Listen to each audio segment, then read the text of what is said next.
I do not know how he would have reacted to me, but I wouldn't have been mean or cold to him. I would have been normal, but it would have been awkward. It would have been awkward because he was excommunicated from the church and I was a member of the church. After his excommunication, I to a certain extent thought that maybe everybody was right, until every boulder from the sky, from the heavens, fell even on me in a similar way that it fell on him. You know how I told you guys that I was a member of the church?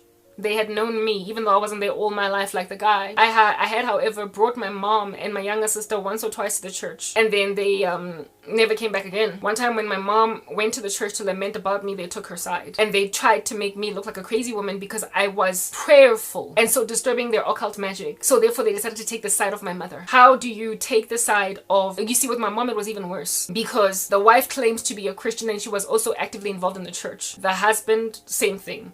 So there could be maybe, you know, you could be torn between the two because they're both yours. They're both ours. They're both our church members. My mom was not a member of the church. She was a visitor brought by me infrequently. Yeah. And I had tabled that my family was persecuting me. They did not sufficiently respond. I had been a member of their church. I was essentially before their eyes, above reproach. They also were aware that my whole family is lost and I'm the only one there saved, that they have been persecuting me since I came to the Lord. They basically had my whole rap sheet. And then when my mother rocked up with one tall lament against me, but Tati said like it, Joe, just like this dude grew up in the church. And then one day some wayward woman lies about him and they take her side and refuse him residency there, if you refuse him accommodation.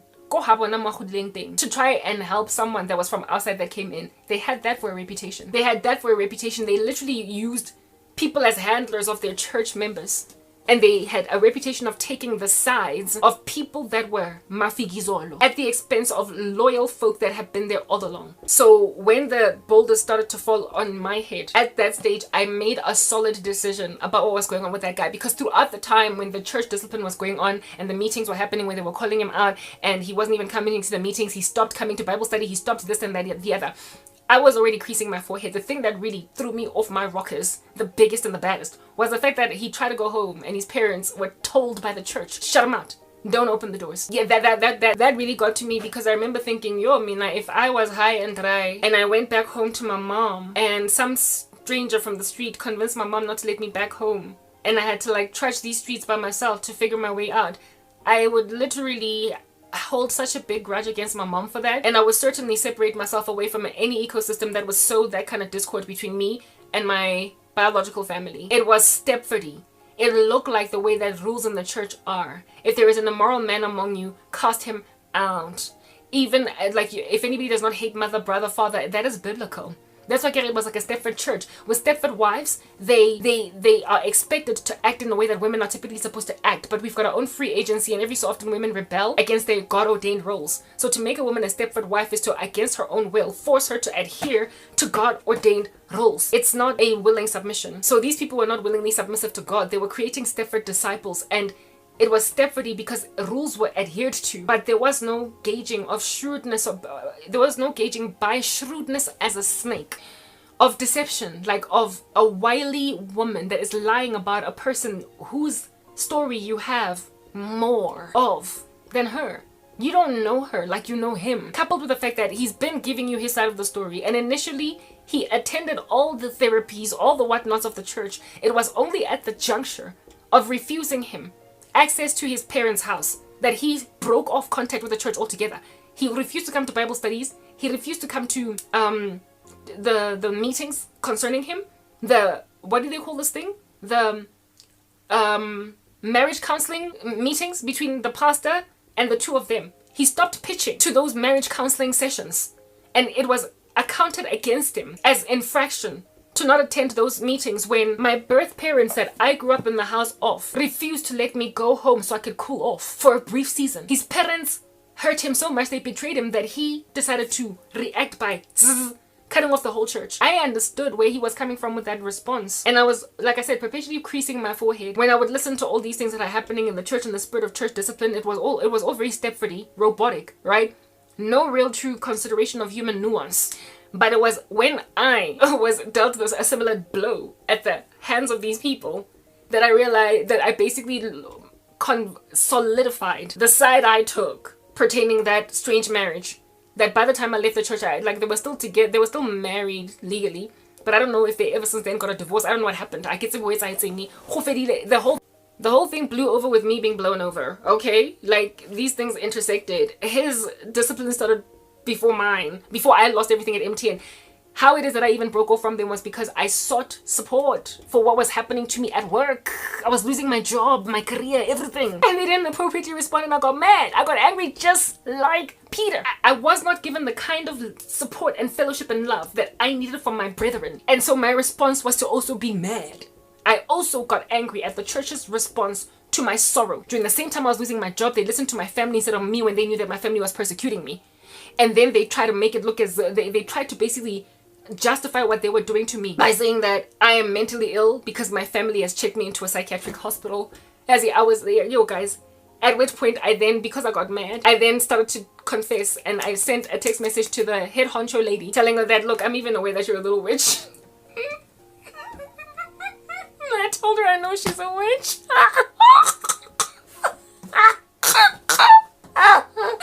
I was betrayed by them. They did not take my side. They did not support me in the worst time of my life. And like a child throwing her toys out the cot, I told the lady that ran the young adults ministry, the wife of the dude that giggled at the guy and the woman having marital issues at Bible study. That lady, the one who had the baby, that had the babies in the dustbin behind her that I dreamt about. I finally told her. And that was not the only dream I got. I had so many other dreams where I was shown strange meetings. One of the ladies was a young student. She was only 19 years old. She was newly recruited into their cult, and I had a dream of her hitting them on some, I told you I don't want to join this. I told you I don't want to do anything of this nature. I'd been getting so many of these dreams about them. Spiritual gifting, out here, I'm ignoring it because the church is cessationist. I'm trying to believe their cessationist doctrine, but I'm getting these dreams about them. And then when they betrayed me, I was like,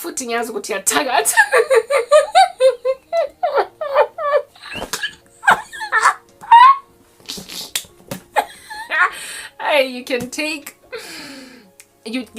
the woman out the feisty, but you can't take the feisty out of the woman. I'm sorry, I've always just been feisty. And in that church, I was so neat. I was a Stepford lady. I was taking a lot of stuff in my stride, trying to be a coy Christian, but eventually I was like, I sugala lawyer. And after I told this chick that, evening, I know that you're a witch.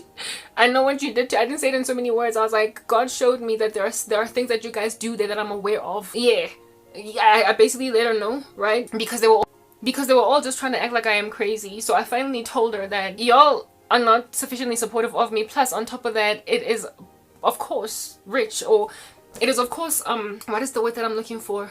It's your scapegoat. It's ideal that you should be treating me like this right now because you had to find an excuse to get rid of me because I was a praying menace to you. So that's why I linked it on.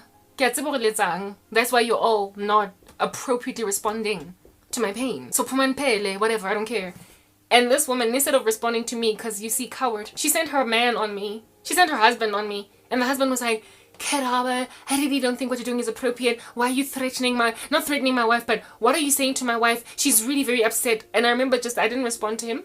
I just left it at that. But I remember thinking, yeah, rich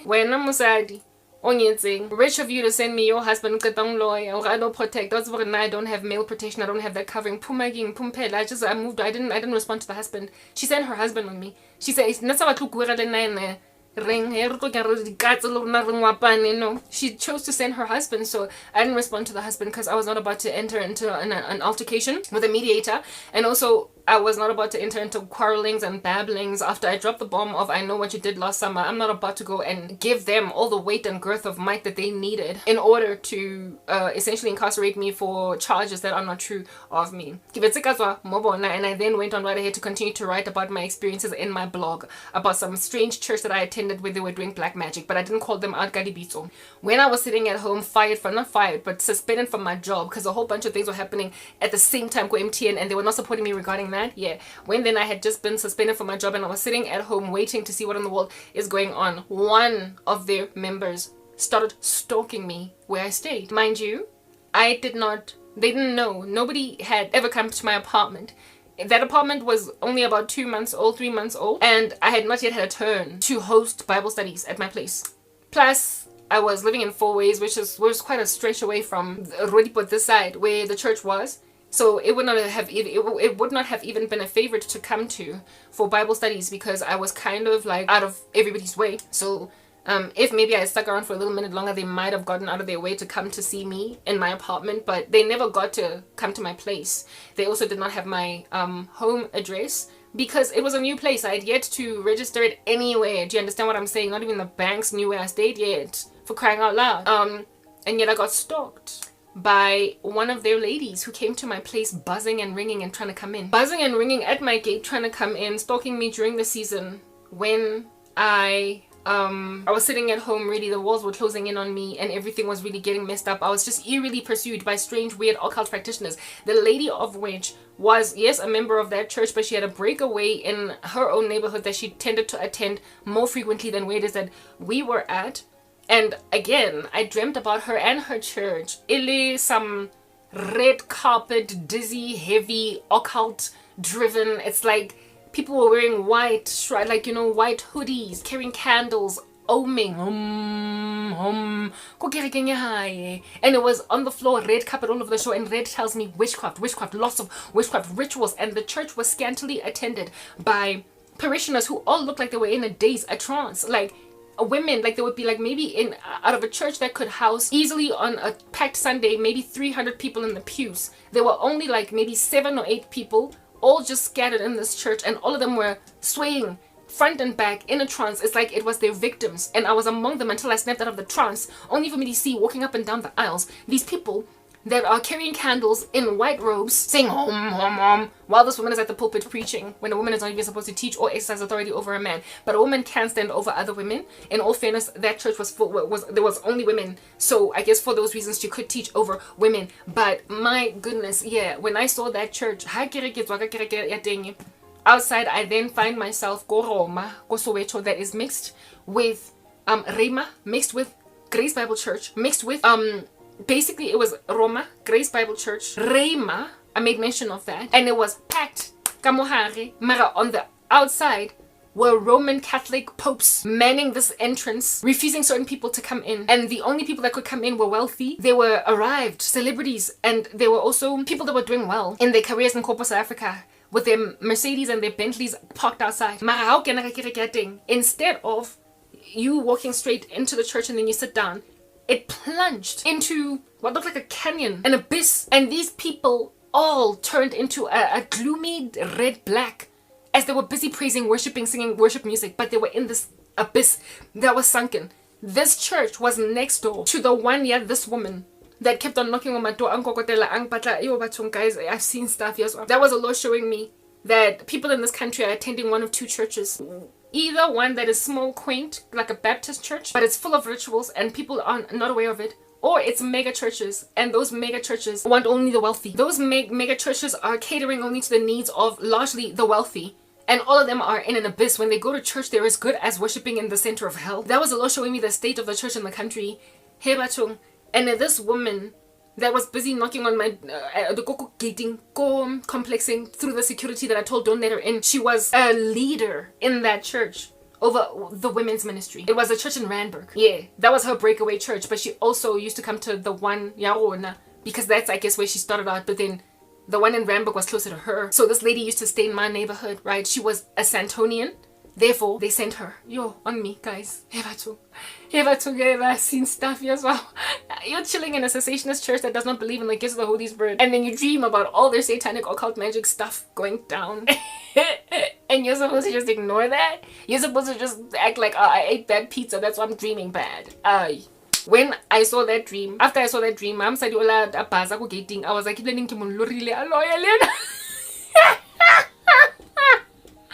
I said to the security guards, don't let this woman come in. She came back 3 more times. Where did this woman get my address? Because I had never told anybody, not even the banks knew where I stayed yet. My mom, my church was in communication with my mom, and they called her and got my address. And this woman, upon getting my address, literally drove to my complex, buzzed, and I told the security, no, she cannot come in, because why the heck are you stalking me to a point of coming to my apartment? Because I won't take your calls. That's what I endured from the Stepford Church. That is only a piece of the story, a fraction. I've been through stuff, you guys. But when I say South Africa is dead, like an individual in the wilderness that Archer cracks their femur, so can't stand up, and then you die from starvation and end up getting gnawed away at by scavengers in the wilderness, we're yet to find your body, so there's all this admin to finally burying you. You are that thing. Because your churches look like what I saw in my dream. Because I had been to a Baptist church that is like straight and narrow when it comes to doctrine, and it Archer kicked out a man out from church whose wife was lying about him and his parents were made to ignore him. It excommunicated a woman that needed help from them because I was being persecuted by my family and because my job was doing me dirty. And when they did me dirty, I, out of a spirit of I'm feeling very betrayed, upon telling them la lawyer, I then get sent husbands on me. I then cut them off, want nothing to do with them, and then I get stalked to the point of my address being found by one of the ladies in the church, and she comes to my apartment 3 times, even though I tell her through the security guards I don't want her coming into my space. Those are your churches. The same lady of which I dream about running some cult in her little Baptist, running a cult in her little Baptist organization, because it's not really a church now, is it? It's an organization. And then right next door to her, there's like a big fat chunky Rema is not a Presbyterian, sorry, but it's a Protestant mega church. So too is Grace. So Roma, however, is Roman Catholic, right? Roma ele ko Soweto, ne? Regina Mundi, yeah, that's what's good. Combination which is pretty much a combination of all the churches that I have ever attended all throughout my life growing up. And the Lord is like, the mega church system looks like that. It's as good as Roman Catholic and Protestant together. Like, it doesn't matter because they're not mine. When they go to church, they're just going to a satanic ritual. They're not my servants. And in the smaller, quaint churches, they are literally drowning parishioners in trances. Because the women in that church that were scantily scattered, chilling in different rows of different pews across that church, were all dizzy. And I was dizzy until I got snapped out of my dizzy and shown what's going on in this gangster church. The Lord was showing me mind you, all throughout this time, prior, however, to this particular season where I'm losing literally everything, I got a dream of the tribulation where I saw so much suffering of saints hiding, burning Bibles, like literally Christians burning Bibles because the walls were closing in on them and the authorities were about to catch them, and if they found any trace of the Bible anywhere on them, they would suffer very severely. So they ended up burning the Bibles, telling themselves that we have memorized much of the scripture, we can't be found with this. A house of Christians that were what I would imagine raptured was empty, and they ran to this house, found the Bible, tried to keep it, but then helicopters, all different kinds of like military army might, like a war state, like what do they call it, not a war state, martial law state, yeah, they had declared martial law. All the executive forces that can pounce on you under martial law were encircling this property so much, with these Christians hiding in this house, that they literally lit the fireplace in this house and burned the Bibles that they found in this house and the ones that they were carrying, so they wouldn't get, if they get busted, found with them. And in this weird calamitous environment, my mom was walking very nonchalant, la-di-da. Nkare nasa utlwi ditanka, nkare nasa utlwi di helicopter, nkare nasa utlwi kaka, gunfire, exchange of battle. She was just blasé, and it's been the way that she's been this entire time. And we've been under a severe spiritual war, but that was the culminating end result of it. And in this dream, I saw Kate Middleton. In this dream, I saw elevated with a baby on a mountaintop, Kate Middleton and her husband. Kate Middleton and her husband, Prince Harry, right? Hlongwane. Wamshimani. Or was it Hlongwane? I couldn't. It was a baby, like a new baby that they had. The two of them, red, and they were elevated on a terrace near this house where we were hiding as Christians, and they pretty much showed the world this baby. Kate Middleton and Prince Harry showed the world this baby, and there was something about this baby that was relevant in this dream. And I mean, Kate and Prince Harry, at the time of getting that dream, I was like, what are you showing me, God? Is Prince Harry the Antichrist? What's going on? Like, why? What's with their baby? Yeah, well, I couldn't figure it out. He's not the Antichrist. He can't be, because he doesn't fulfill many of the things that are needed to be the Antichrist. But the baby boy that they had, well, I can't, look, I'd be lying if I said it was a baby boy. It was a baby. I can't tell you if it was a girl or a boy. The baby was the key pivotal theme in this dream where we were severely persecuted, running away, with Bibles being buried, with Bibles being burned by Christians so they don't get found with them. So does that couple have a boy child? Do they have a boy? I don't know. I know about Charlotte, right? That's the little girl that they got going down. Yeah, look, I don't know. Mara, ke bone those two ba tshwere ngwana. And if it's the Antichrist, then maybe ngwana bona ke Antichrist. But maybe what the Lord was showing me with that was not so much that their baby is the Antichrist, but that the Antichrist is going to come from the United Kingdom. That it's going to rise up out of the UK, the royal family, or maybe it was born to Kate and Prince Harry because it spoke of royalty. But the Antichrist is, what do you call this thing? He's a little horn that then becomes a big horn. So he's not necessarily a known public figure. So it can't be that he is the child of royalty. Maybe what the Lord was showing me was that he is royalty in a spiritual sense, case that he's the Antichrist, but he will reign from Great Britain or from Europe, from that space, because they had just given birth to this baby. Like, yo, it might not be a direct interpretation, but that's what I saw in my dream. In this one season. So that's when I started to take my spiritual gifting seriously, and that's when I started to be like, as in rubbish nonsense. And I have not had a church ever since. I've been getting persecuted like no man's business, but this is the point that I'm getting to, okay? This here is Yomzansa freak to suit, okay? Is Yomzansa the freak to the yellow? Does Yomzansi di, huh? Does Mzanzai, yeah, with a twang. Yeah, like look the way that they look. Yeah, I'm on 8% battery. I'm gonna move over to the other phone, guys, because I need to just keep talking without having to charge. Hey, what's up? I'm recording on a different phone now. Not much has changed actually. Maybe the coloring, perhaps the sound, the audio quality might also be different, but they're both Android devices, so I don't think that's going to be a thing. This phone is more stable, that's why I am insistent upon keeping it running instead of this one, because Lena, the battery is diminished in spite of me plugging it in, whereas this one, the battery does not diminish. Also, my eye color has changed because this here, I don't have internet in this place to use the plainer eye color that I have over here. So I've got like a bluish color, but I might change even that on CapCut. So there are nuances that are different in this space, but it's largely the same stuff.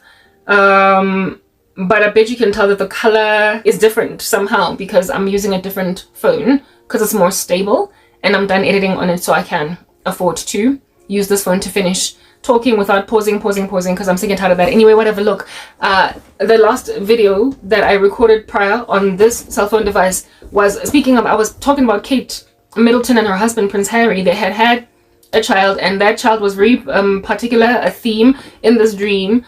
These dreams that I've been getting, that was the Lord showing me the state of the nation, but not only the nation but the world at large, and that we're close to the end, but perhaps not so close that it could be like tomorrow that this thing is gonna give, because the baby was just a baby, yeah, Kate, that I guess gotta grow. If it represents anything of the Antichrist, maybe the Lord was showing me that at that time at the time that I dreamt it, the Antichrist was only just being born, but that he's going to become whatever. Look, I don't know. I still cannot to this day interpret that, but one thing that is certain is that I saw Kate Middleton and Prince Harry with a new baby, and that baby was key. That whole thing was the Lord. That was the beginning of sorrows, yo. I had that dream when I was still employed, when I was still good, when I was still whatever. And then everything else that would happen, validating the veracity of that which I suspected. I am sitting right now without a church, without brethren, without fellowship, and persecution has never been more haughty than it is presently in my life. I am harassed, I'm lambasted, I'm abused. I am a woman suffocating from all manner and kinds of indiscretion on the part of South Africans and South African churches and South African apparent Christians. There is a severe apostasy in the streets. Do you understand? And yet people are in severe denial. So in then reverting to the whole story with the church, not even so much it, I'm done with that story, okay? The whole story with the church, I'm done with that. I'm not talking about this, all right? When you completely disregard an innocent person's innocence in favor of somebody that is not so innocent, all manner and kinds of heinous evil manifest, it mushrooms. So it is written in Matthew 24 that in the last days, right? It's an eschatological passage. Men will betray one another. They will hate one another. Many false prophets will go out into the world.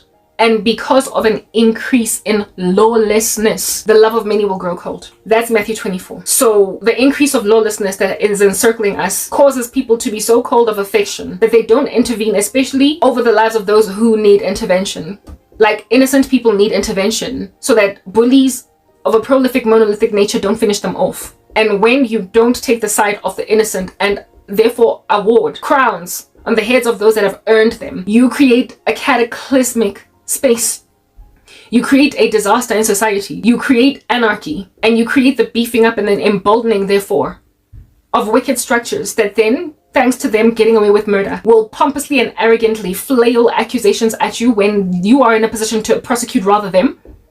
And also, they speak evil of righteousness and good deeds and of heaven successfully. Good is called evil and evil is called good. The world is flipped upside down then on that day, is it not? With there being no good fulfilled. All that can thrive is evil, and when evil thrives, there is no justice for the oppressed. The little man on the street is just squashed underneath the foot of the big chunky dude with the big hoof because he's like an elephant. Yeah, people don't get anything did, and everybody gets disenfranchised. And so therefore the right voices in society get smothered, stymied, and with the right voices being stymied and smothered, there therefore is highly unlikely any shot or opportunity for justice to reign. People will be maintained in a beleaguered state that need reprieve.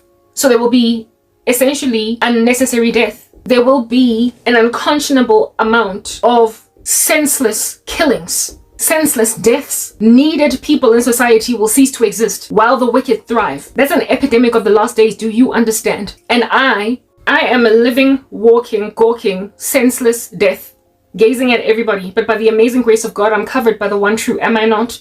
So where everybody else falls on my left and on my right, it does not come near me. But the fact that it came real close, like near enough to eliminate me altogether, says that we are living in the worst time ever. And I've been saying, South Africa, you're literally like a fishy breathing its last. Listen to a senseless death that happened in the United States of America to a woman called Micah Miller. I told you that long, lengthy, laborious, absolutely twisting and meandering story about my former church in order that you might understand what happened to Micah Miller. She was sitting in a Stepford church. Do you understand?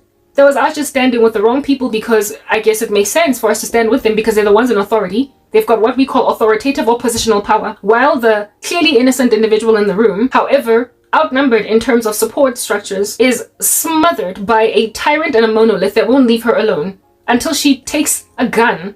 She literally was CCTV cameraed, identified, spotted, can the camera smile, you're on it, except instead of smiling, she shot herself buying a gun on the day that she killed herself, or was it the day before? She bought a gun, it was licensed and everything. Shortly afterwards, she was found dead. She was found dead at her own hands. We polite. Because when you get persecuted, beleaguered, harassed by a monolithic structure that is, however, supported, even though it is evil, he's got the sycophants.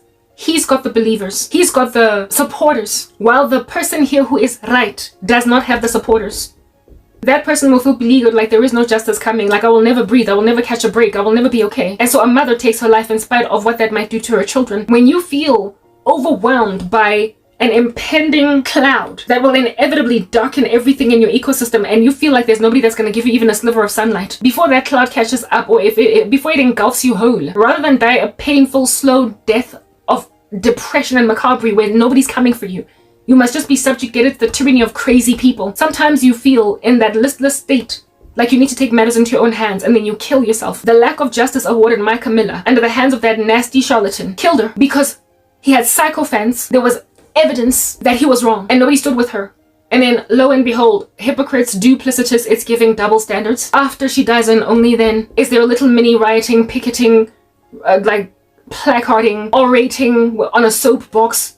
Silly little band of miscreants outside of the church. They were aware, and so therefore in a position to stay this event from fulfilling itself of Micah Miller's sorrow. They knew the word, like I said, cruel intentions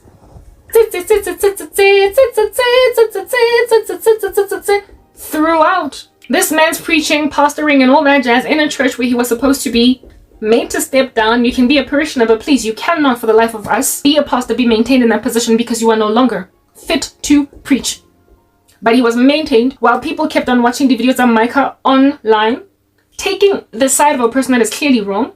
We are dealing with Stepford all over in these streets, aren't we? Until a woman is dead. If I had committed suicide, I wonder what my church would have done after excommunicating a woman that was clearly innocent. They might have, like, Karabo passed away, it's also very unfortunate. May she rest in peace. I hope the Lord will give her the rest that she needed. The Lord She was misguided and misplaced for a season, and now she has lost her life because she was just so stubborn, but at least now maybe she's with the Lord. What would have happened? Like proper. They would have excommunicated me, and because I would have died, just like it happened with Micah Miller, they very potentially may have been members of that church parishioners that would then decide to riot, picket, because of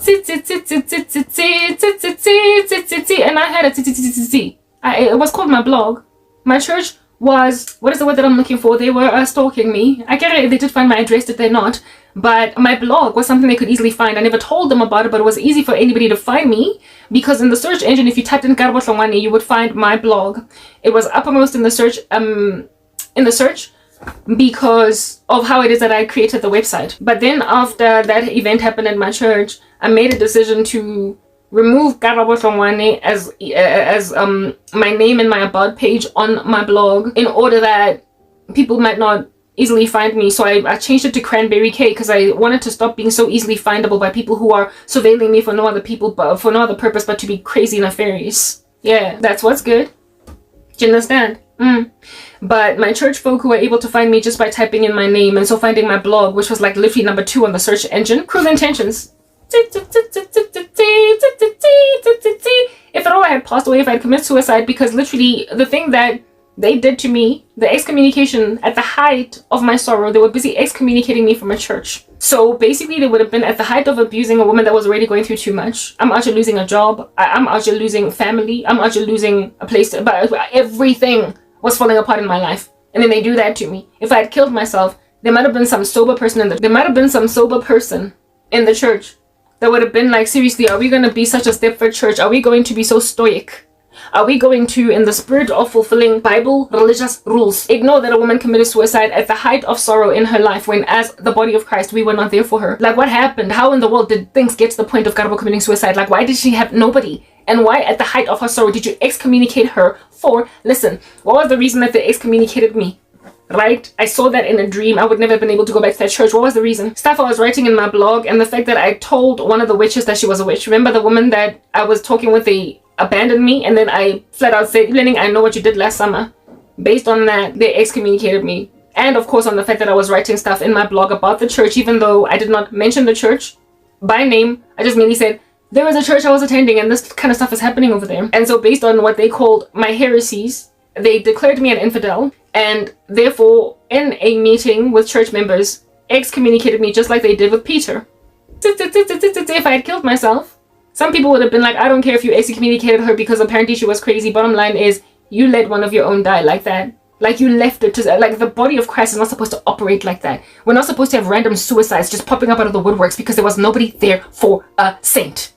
But it would have been too little too late, wouldn't it have? It would have been too little too late. Remember I told you that the other church that I dreamt about, that lady whose church in Randburg I once went to, Hlongwane, right? Yeah, okay. I told you that in her church, everybody there was like dazed in a trance. Everybody was in a trance-like state, a little catatonic demeanor. That's what they did as well at that church that I was in, that Baptist gangster joint. Abantu were in a trance, in a daze, enough to not be able to see that this was a cult instead of a church. And women were strangely infertile in a way that just was not the case in many other churches. It was a community of infertile white women. And for the life of me, I could not understand why there is so much infertility in this church until I got a dream about it. They were dazed, too dazed to realize that you come here, you lose your womb. They were dazed, too dazed to realize that you come here, the smallest little mistake and you get excommunicated. They were dazed, too dazed to realize that this is stoic, it's not churchy. You can't hate drums and a guitar for no other reason than the fact that they are apparently the devil's instruments. If somebody in the church that has joined your church can play the guitar and insists or wants to serve in the ministry with her gifts and her talents, but you don't want to sound like Rayma, you don't want to sound like, you get my point, you don't want to sound like Grace, because you want to maintain a biblical Christianity that looks like the real deal and not a charismania. Yeah, that was what was going on over there. Micah Miller passed away because of the kind of stuff that happened to me at my old church. You are out here taking the side of the obviously wrong person. An individual is clearly above reproach. They have not done anything in your face to evidence that they deserve this kind of treatment, and they are getting it. You are taking the side of people because they've been around for a minute. So apparently people are without error or potential or prospect for error in them insofar as they've been your pastor for 20 years. Is that what we're giving? Is that what we're doing right now? You went and you grabbed one of your newest parishioners and you treated them like the scum of the earth, bubblegum underneath your feet. And when then she emigrated away farther and farther from the church, you acted like it was good riddance, because, I mean, after all, her prayers are annoying, aren't they? They will be annoying, those prayers of a saint, when you are a cult, when you are a devil organization, when you are a secret society fronting as a church. You will be annoyed by a praying saint. You will. And I've always been that praying fever bite. I've always been that tsetse fly. So anyway, Satani. Either by reverse psychology or flat out in my face, I get me spoken bad to, down to, and in some case I even got excommunicated.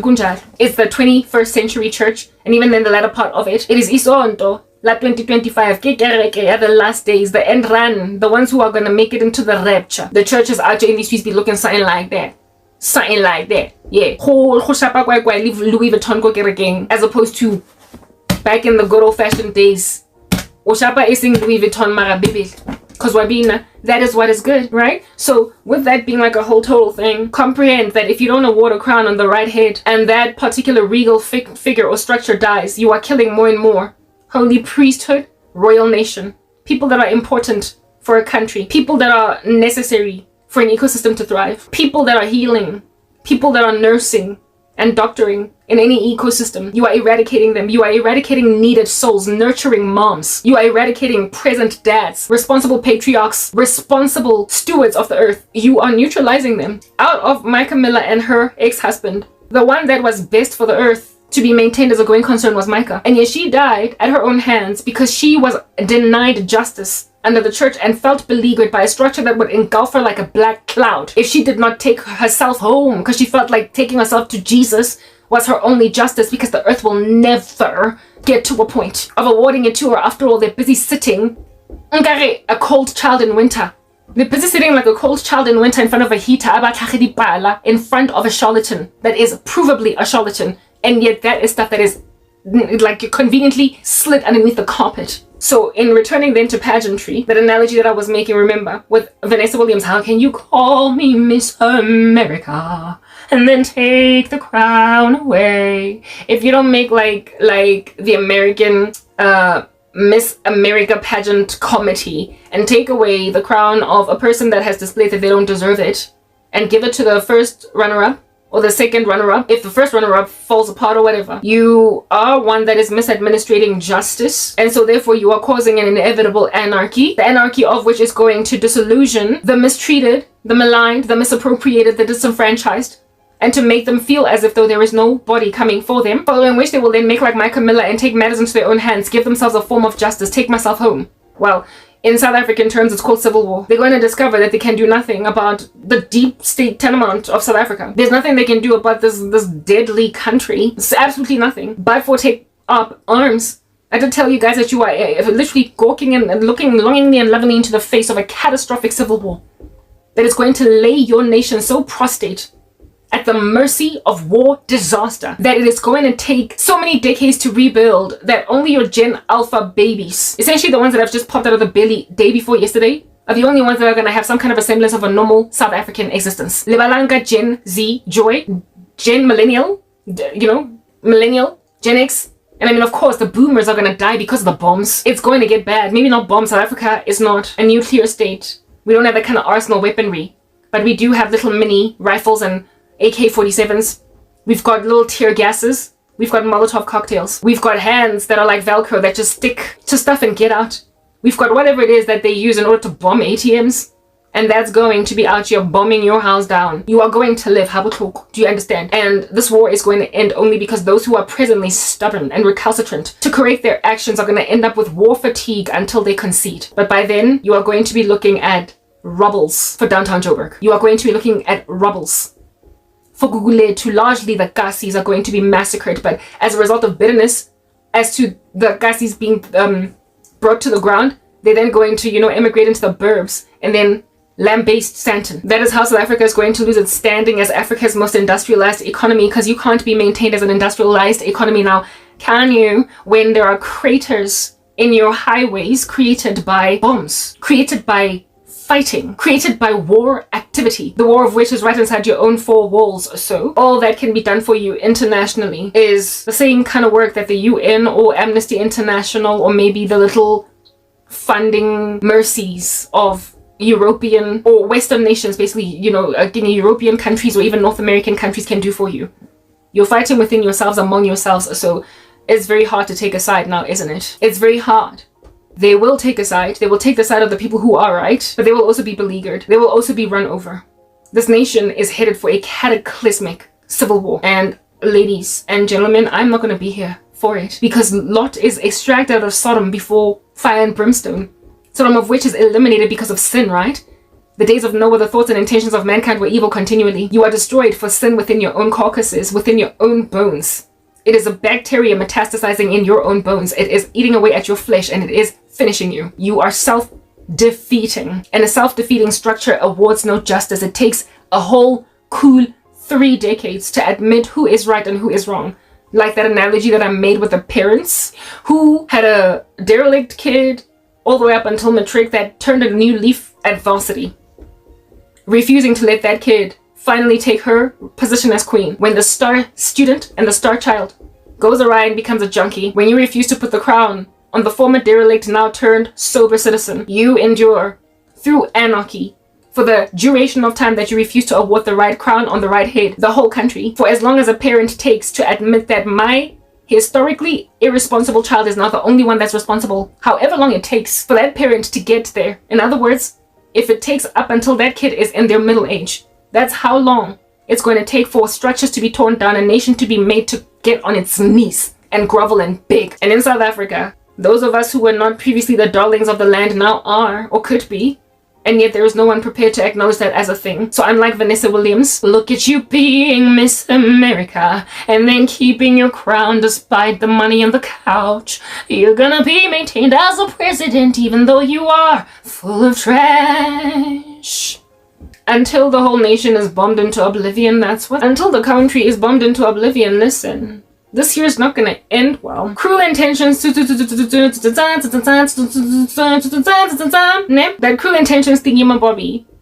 The fact that people are content to sit on their chairs and read the truth of what's going on, and then listen to a person giving a speech that is a reproached charlatan. That is the travesty. It is the fact that you're not standing up to stop listening to that crazy speech, but rather you're filling up stadiums, listening to charlatan politicians.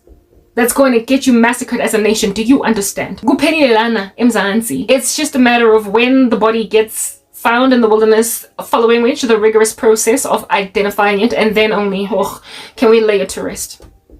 Then only can we go to West Park Cemetery. Then only can we cremate the thing. But before then, it's putrefying, decomposing in the wilderness, and it is only suspected dead by those who are nearest and dearest to it in the early stages. In the center, however, that's when the popo starts getting involved, right? Yeah. It's been 48 hours, so finally you can go looking for my missing kid. It's been 48 hours, so finally you can go looking for my missing wife.